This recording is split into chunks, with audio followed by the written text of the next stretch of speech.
Ooh, I guess that is on. Good afternoon, ladies and gentlemen. I have a boisterous voice. I probably don't really just push that to the side a little bit.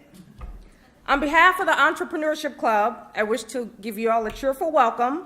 We're going to have a wonderful and enjoyable time today. Together, we have the privilege and an honor to welcome such distinguished and diversified panel of guests. But not only are they our guests, they are all fellow Kean alumni. How lucky are we that they are here for us today? We get to find out their varied experiences and catch a glimpse into their worlds and what it's like for each and every one of them on a daily basis. We are truly delighted to have you all here, and we welcome you here today. So, with that being said, we're going to start off with a little sociable welcome. So on a count of 3, I would like for everyone to either turn to your left or turn to your right, and just to extend a friendly hello, how are you, good afternoon, some form of greeting. So, wait, I didn't say on a count of 3 yet. I didn't count. So, all right, 1, 2, 2.5.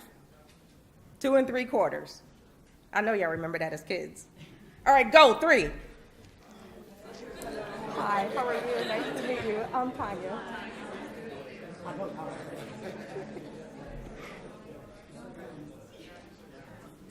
Okay, thank you for that. The Entrepreneurship Club wants to know that there are no strangers here in this room today. Here we're only friends whom we are yet to meet, journeys that we are yet to adventure on, goals we are to explore, and hopefully for our dreams and visions to make true. When most people hear of the Entrepreneurship Club, they think of as someone that has to be in the business field.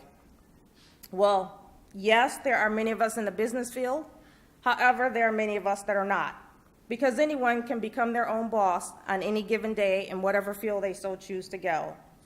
You can be a criminal justice major, you can be a shrink, but one day I'm gonna find out, but a psychologist, why they really call them a shrink.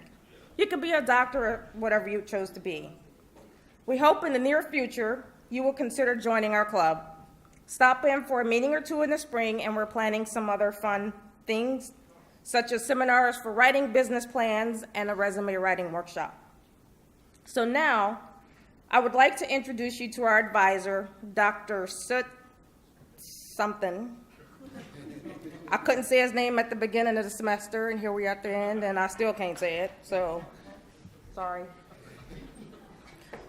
So when we're looking for an advisor, he accepted the challenge and agreed to give us useful information, listen to our ideas and our thoughts, and encourage us to venture out. Ladies and gentlemen, I give to you Dr. Soot.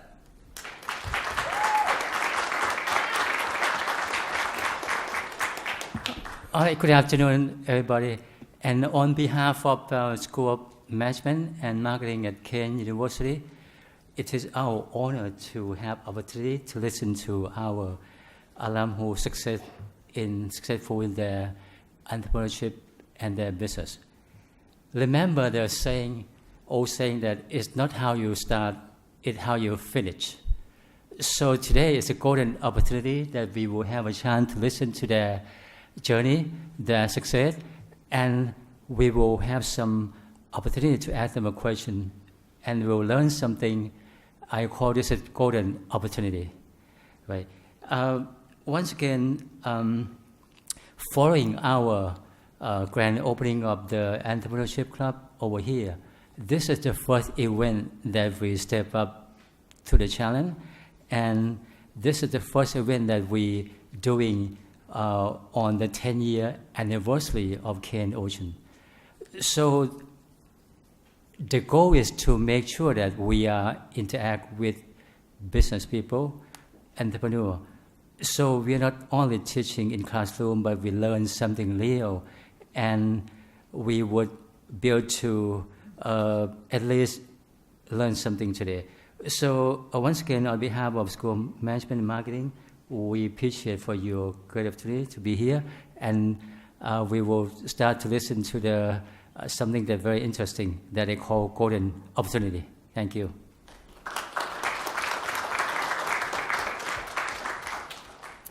Thank you, Dr. Soot.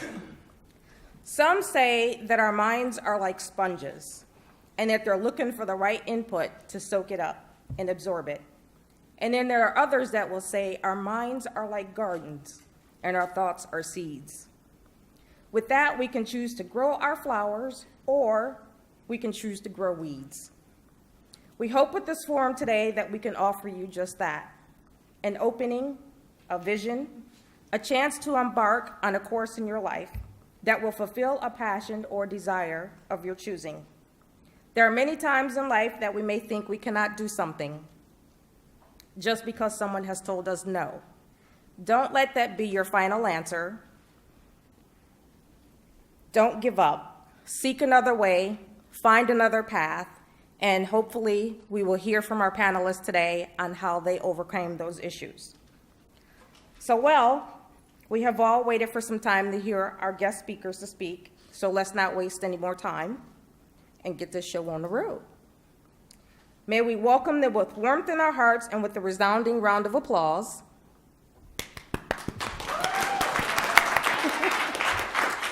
And with that, I will give you Mr. Jacob Brisbane, who will get it all started for us. Thank you. Thank you, Tonya. My name is Jacob Brisbane, the treasurer of the Entrepreneurship Club. We've all been very excited to have you guys here. Me and a couple of the members have been working very hard to get this together. I'm very happy to see it. So we're going to start off first with Tammy Bolden from Bolden Interior Designs. She's a graduate from 94 and 2010. 2004 and 2010, I apologize. And she's going to speak first tonight. So welcome, Tammy, everybody. Yes.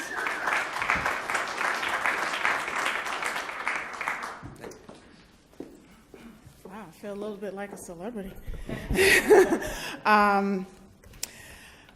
Hello, everyone. He made a little bit of a mistake. I did graduate in 1994, my first degree. That's okay. I like 2004 better. I graduated in 1994 with a management science degree in marketing. And I transferred to Kean by way of Morgan State University. I went to Morgan State University, and I'm not sure if you all know about it. It's an HBCU, Historically Black College and University. And I went there, and I had a great time, very good time. Such a good time that my mother said, come on back home. So when I came back home, I was like, okay, I decided to go to Kean, and it was one of the best decisions that I have ever made. I got to be able to go close to home under the watchful eye of my mother, and to be able to be engrossed in a community that was all about making sure that students succeed. So I got a degree in marketing. I did jobs in sales and marketing and public relations, but I wasn't really fulfilled. I got married, had children, and just did not feel like I was just doing what my life's purpose was. So I had a nice conversation with my husband, and I always had a very strong interest in architecture and design. One of the reasons I went into being a real estate agent is because I wanted to have access to homes and that kind of thing. So I went into real estate, but again, I was not fulfilled. So I decided to go back to school for interior design. I went to Kean to get a copy of my transcript because I was going to transfer to Fashion Institute of Technology in New York City. And as I'm standing in line, I look at the bulletin and I see there was a portion of the bulletin that spoke about the second degree program in interior design. I'm like, what? Here at Kean? So I immediately said, you know what? This is where I'm going to go. I had a great experience my first time and went and decided to join the second degree program at Kean. So I got my BFA in interior design in 2010. And not long after, or before I even graduated, I just started interning for a designer in Montclair. I live in Montclair. And when it was time for me to graduate, she hired me on as a design assistant, but unfortunately, she decided to move. So I was like, ooh. Since I had business experience prior to going to interior design school, I said, you know what? I'm a smart cookie. I could do this. And I ventured out and decided to start my own business. And right out of college, right out of design school, and it's been a very interesting ride for the last 6-7 years. I'm glad to be here to be able to talk about it because it's been ups and downs. There's a lot of challenges, and I'm sure we'll talk about that further. But that's a little bit about me, and that's it.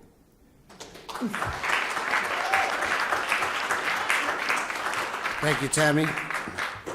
If anybody has any good questions that they're going to have, we're going to have a little bit of time later for everybody to have opportunity to speak to the panelists. So please feel free to write something down in your notebook or something. These guys are looking for some really good questions at the end, so I hope you guys can do that for us. Thank you, Tammy. Again, I appreciate it. Next, I'd like to welcome you guys, Glenn Garino, graduated in 1982, has owned Garino Furniture and worked on furniture since 1978, and I'd like to welcome you, Glenn.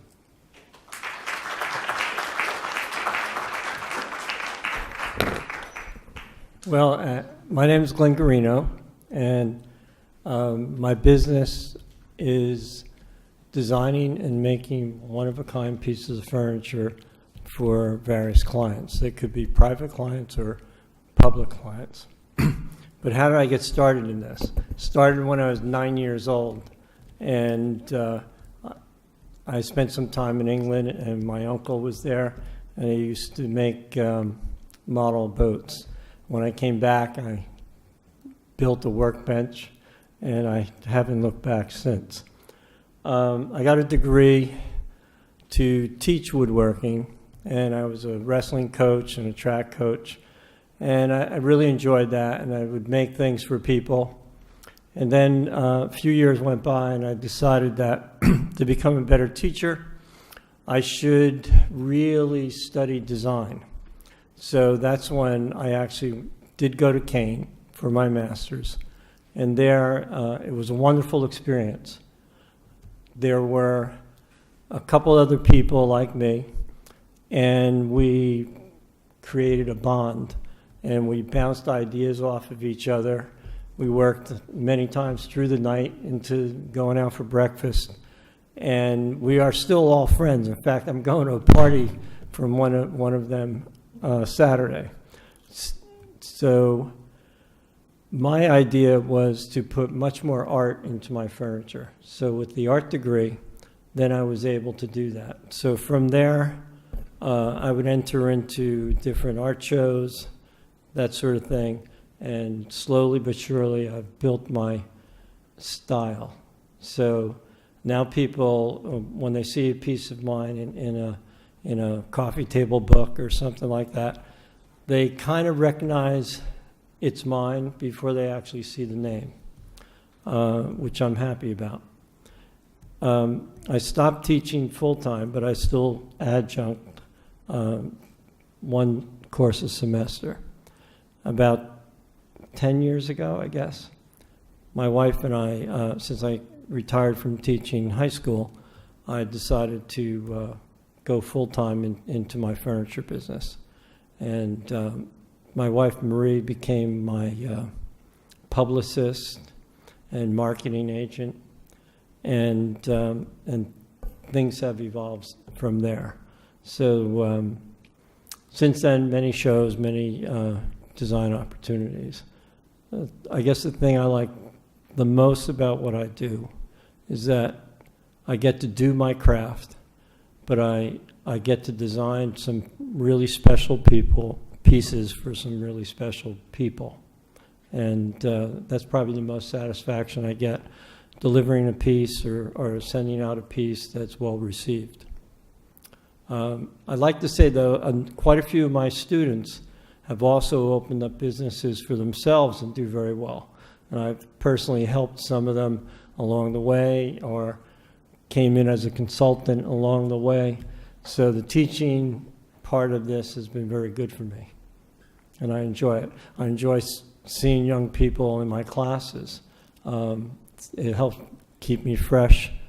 And I think by dealing with students and their design problems and concerns actually helps me grow in my own art field, because I'm always trying to help each individual student with their designs, and that gives me a catalyst for my own designs. It's not something that's planned, but it happens. So there's a lot of give and take. And that's where I am right now.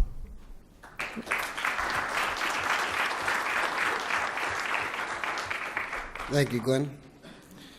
Next on our list, we have Laura Condon, author, consumer advocate, founder of the New Jersey Beauty and Wellness Professionals, and owner of Jersey Boutique and Spa. Thank you so much. Welcome, Laura. Thank you. Hello. Thank you so much for being here. I think being here for you guys is pretty much the first step in being an entrepreneur.